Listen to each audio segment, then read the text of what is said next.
మీ నెత్తి మీద కుంపటి పెట్టడంలో అర్థం ఏంటసలు? గుర్తుంచుకోండి, మందిరం అవసరం మనకు ఎంతైతే ఉందో అంత ఎక్కువగా మందిరానికి మన అవసరం కూడా ఉంది. మన భక్తి విరాళాలతోనే నడుస్తోంది ఆ కర్మాగారం. సమ్మె చేయాల్సింది మనుషులే కాని దేవుడు కాదు.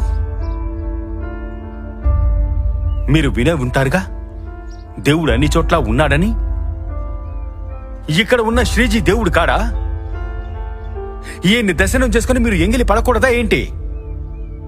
మాట్లాడండి.